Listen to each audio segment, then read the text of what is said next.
Sobat Ambiar, sudah hadir keluarga besar dari almarhumah Nia Kurniasari. Terlebih dahulu, kami segenap keluarga besar Pagi-Pagi Ambiar Trans TV mengucapkan turut berbelasungkawa. Kami prihatin atas apa yang terjadi, Ibu dan juga keluarga. Silakan. Kami berdoa semoga keluarga diberikan ketabahan, kesabaran, dan insya Allah almarhumah husnul khotimah.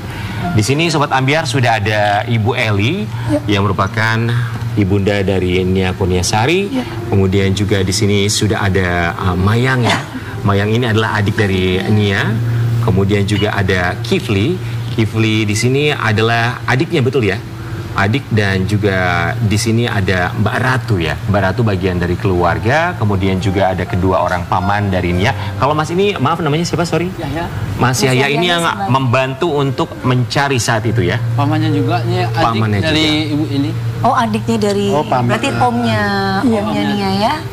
Kita tahu bahwa kasus ini mendapat perhatian begitu banyak sekali masyarakat Indonesia yang turut prihatin atas apa yang terjadi. Nia Kurniasari harus menghembuskan nafas di usia 18 tahun selepas ia menjajakan gorengan. Dan yang menjadi perhatian sekarang ini ternyata makamnya, kalau kita lihat ya Ibu, memang begitu banyak sekali mereka yang melakukan ziarah kubur ke sana. Kemudian juga menaburkan begitu banyak bunga di sana. Sampai orang bertanya-tanya, sebetulnya Nia Kurniasari ini orangnya seperti apa, anak yang seperti apa, sampai begitu banyak sekali yang mencintai. Anaknya orang baik dan suka menolong kawan-kawannya. Iya. Dia hafiz Al-Quran juga. Hafiz Al-Quran, Masya Allah. 30 juz. 30 juz. Iya. Ibu, kalau boleh bertanya, Nia Kurniasari itu sejak usia berapa dia berjualan gorengan? Dia masih kecil, SD, kelas 4 SD. Kelas 4 SD. Iya. Gitu ya. Iya. Kemudian dari hasil yang ia kumpulkan berjualan gorengan, hasilnya itu ia pakai untuk apa aja Ibu kalau boleh tahu? Untuk sekolah adiknya. Sekolah adiknya. Justru untuk sekolah adiknya. Iya, dia menabung. Dari kecil dia sudah menabung untuk adik-adik, untuk kakak-kakak dia. Jadi untuk keluarga. Iya, keluarga. Mohon maaf kalau Ibu pekerjaannya apa? Jual gorengan juga. Menjual gorengan juga. Jadi Nia yang bawa kemana-mana. Iya. Gitu ya. Termasuk adik-adiknya juga jual gorengan juga enggak? Enggak, jadi mereka ini gorengan diambil dari orang lain. Kalau ibu ini menjajakan di pagi hari dari jam 7 sampai jam 2 siang, ibunya menjajakan gorengan. Nanti sepulang sekolah sininya melanjutkan lagi. Nah, karena mereka memang kehidupannya dari mereka mencari pagi untuk siang, makan siang, dari siang mereka untuk sore hari. Nah, itu kehidupan mereka. Kadang kalau mereka misalnya, kadang-kadang mereka ini kan gorengannya ngambil dari orang lain. Di saat gorengan itu misalnya si yang punya gorengan sedang berhalangan tidak menggoreng, ibu ini pun turun ke maaf, biasa kan di sawah ada pohon kangkung ya. Ibu ini mencabut kangkung dan dijajakan keliling dari kampung ke kampung. Nah, kalau boleh tahu penghasilan jual gorengan berapa Bu si Nianya? Ya, dapat Yang Ibu tahu? 30.000 sehari. 30.000. Ya, 30.000. Satu gorengan itu 1.000. Oke. 200 perak. Ibu Eli, ketika kemarin kita lihat rekam bersama-sama makam begitu banyak yang datang, ziarah kubur, kemudian juga begitu banyak sekali bunga di sana. Banyak yang berasumsi, ini berpikir, wah Nia ini memang anak yang baik. Sampai banyak yang bertanya-tanya amalan apa yang dilakukan oleh seorang Nia sampai begitu banyak sekali yang mendoakan datang melakukan ziarah kubur. Betul nggak sih Bu, yang kami dengar ini bahwa uang yang dikumpulkan, selain Ibu bilang tadi uang dari gorengan tersebut untuk membiayai adik-adiknya sekolah, katanya memang uang dikumpulkan untuk membangun toilet di rumah, kemudian juga untuk memasang semen di rumah. Iya. Itu yang ia lakukan. Iya. Dia mengucapkan apa ke Ibu? Maksudnya apa, Ma? Ini manggilnya Ibu atau Mama? Ibu. Oh ya, Ibu, ini aku punya uang segini, ini nanti buat toilet ya, atau ada ini duit hasil untuk toilet. Nanti Ibu jatuh, nanti Ibu sakit. Jadi dia benar-benar mengorbankan dirinya untuk keluarga. Iya. Wow, luar biasa.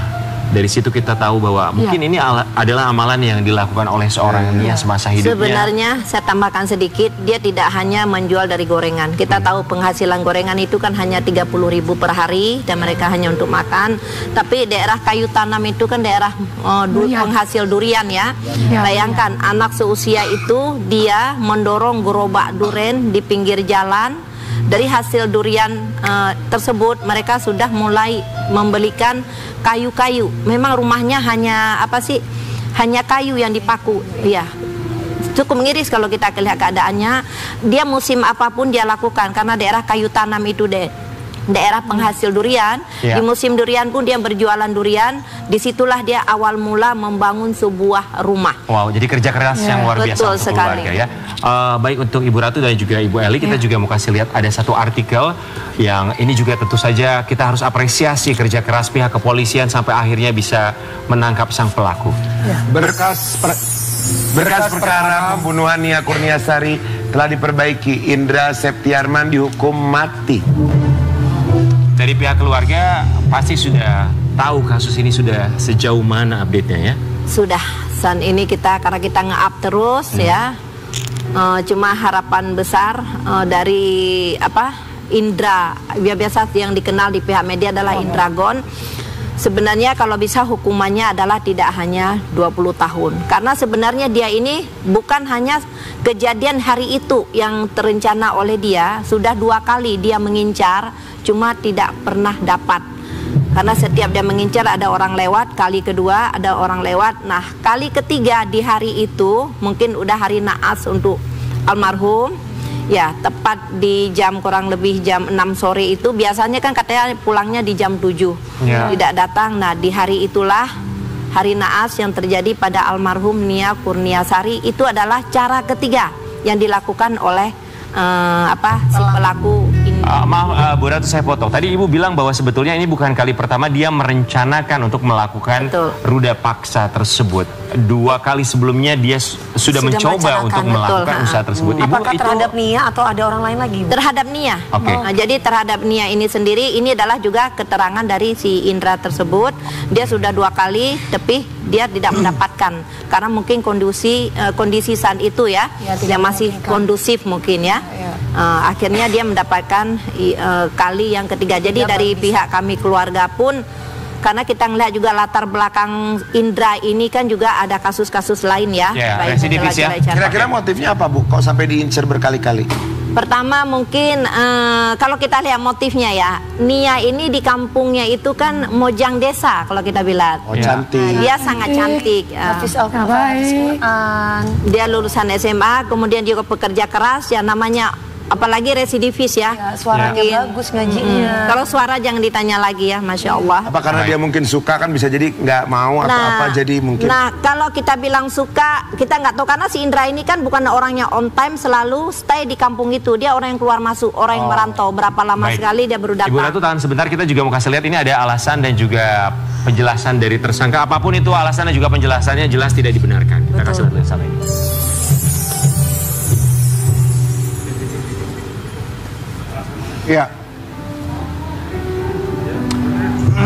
Ya, sampai dengan sekarang memang masih terus bergulir dan vonis masih belum dijatuhkan, tuntutan 20 tahun penjara ya. Terlepas apapun alasan dan juga penjelasan, buat kami tidak bisa dibenarkan sama sekali. Tapi kita akan lihat detailnya, kalimat apa yang keluar dari mulutnya. Dari pihak keluarga sudah pernah mendengarkan penjelasan dari seorang Indra, apapun itu penjelasannya ya. Iya. Tanggapannya?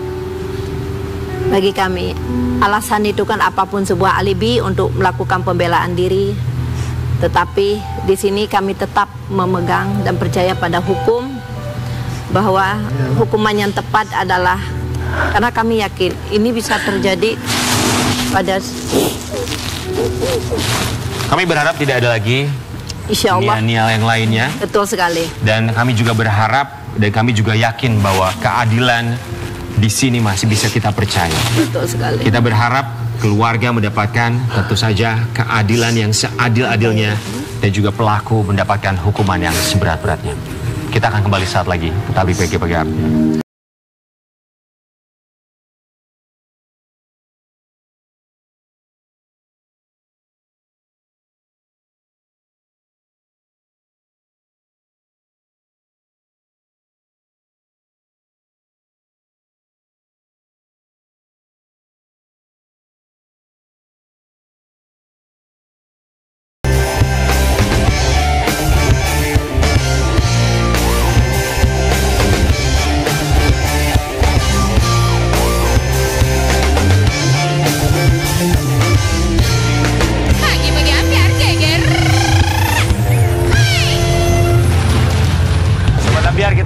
bersama dengan keluarga besar Nia Kurniasari yang kita juga paham betul bahwa duka mendalam masih dirasakan oleh keluarga. Tapi kami juga mendapat informasi bahwa yang terjadi terhadap Nia dan juga keluarga akan dijadikan sebuah film. Kita mau kasih lihat dulu yang satu ini. Oke. Kasus Nia Kurniasari, penjual gorengan di Padang Pariaman, mau difilmkan. Sutradara, kami cari pemain. Dari pihak keluarga apakah memang sudah tahu? Ya, dari pihak keluarga kami sudah mendapat, pertama kami sudah tahu, yang kedua kami juga sudah memberi izin dan support.